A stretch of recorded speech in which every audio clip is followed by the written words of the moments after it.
Do you want to learn Korean but not know where to start? Or perhaps like me, you live in Korea. Or maybe you're tired of not being able to read the buttons in the microwave and having a friend that doesn't know how to either, even though she's Korean. Bloody thing doesn't even work. Or perhaps you just feel socially isolated because you can't interact with the locals and you feel like you can't travel just because you can't speak Korean. The point is, if you're here, it means you're here because you want to learn Korean. And after a couple of months of procrastination, I finally worked up the motivation to learn it myself, and I tried to as quickly as possible. Unlike Japanese, which took about 2 months for me to learn katakana and hiragana, I managed to learn the Korean alphabet in just 1 week. And in this video, I'm going to show you how to do it too. In Korea, it's said that a wise man can learn it in a day, and an idiot can learn it in a month. So I suppose by that logic, the moral of the story is that I'm not an idiot, and you're probably not either. I think it's more important to learn to read and write the characters than any sort of speaking or anything else. There are 3 steps that I use to learn the Korean alphabet, Hangul. And I promise you, if you use them as well, then you're going to pick it up within a week or 2. Everything I'm about to tell you is completely free, so don't let that get in the way. And it only takes about an hour a day. Step 1.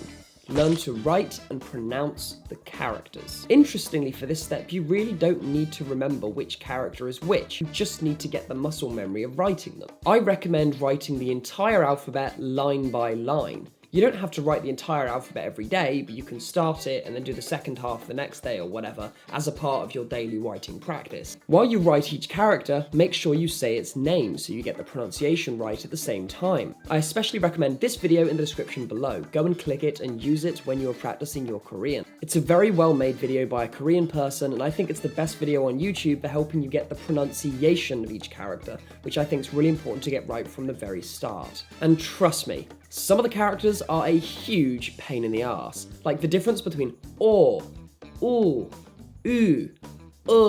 trust me, you're not going to get it by going on Duolingo. They're basically impossible to learn just like that. It took me over an hour to actually tell the difference between all 4 of the different characters. It's an absolute nightmare. But when you get past those 4 horrendous characters, you're probably going to get it pretty well. But if you think you can just hop on Duolingo, click Korean, and off you go, you are dead bloody wrong, mate. It's not going to happen. Basically, open the video, listen to each character, and when the guy says each character, starting with pause the video. Write an entire line of that character, saying as you write them. On the first day, I would definitely recommend going through the entire alphabet, but on subsequent days, you don't need to do the whole thing. Just go through it as you go for half an hour to start off your daily practice. In the entire week that I learned the Korean alphabet, I wrote the alphabet 3 times. On the first day, and then it took me about 3 days to go from the beginning to the end each time. Step 2, download a flashcard.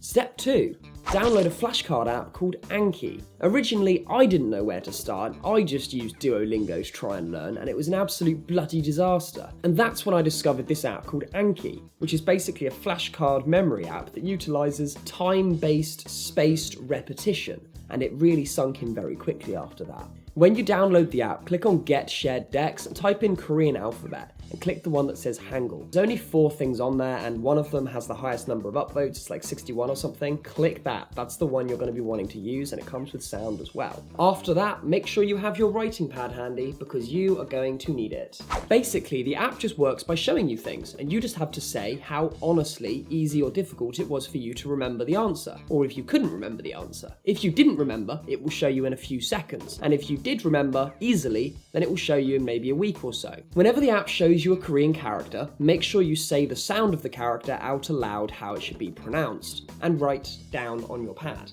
And equally, when it shows you English letters, write down the characters, how it should be written, and say the sound aloud. This really is the magic step to learning the Korean alphabet. If you do this every day for 15 minutes, I guarantee that your confidence at the end of the week will be massively improved. And step 3, hold your horses here, but the last step is Duolingo. Now hear me out here. While I did tell you Duolingo is absolute trash for learning alphabets in Japanese and Korean, which is true, there is something that it's quite good for, and that is testing yourself. It's awful for learning, but great at testing yourself in combination with Anki and your own personal handwriting. It's also pretty useful as a point of reference. It does have a chart there with all the characters on it, which you can flick through and go through one by one, so that's also kind of useful. So yeah, after using Anki, I would recommend using Duolingo as a way of testing yourself. You can go on the alphabet section, which has a dedicated alphabet page for Korean, and then you can click Learn the Alphabet, and it will have activities there which are really good for testing yourself. And on top of that, on the main Korean tree, the first set of activities is also about the Korean alphabet. So it's phenomenal for actually just teaching yourself and checking that you've remembered it through the day. Basically, that's it. I would recommend half an hour of writing the characters by hand yourself and reading the sounds out loud. After that, I would do 15 minutes of Anki. The flashcards sometimes take even less than 15 minutes if you get better at them. And then I'd finish it off with 15 minutes of Duolingo to test yourself. And in just 5 to 10 days/hours, you could have learned the Korean alphabet. Easy peasy, lemon squeezy.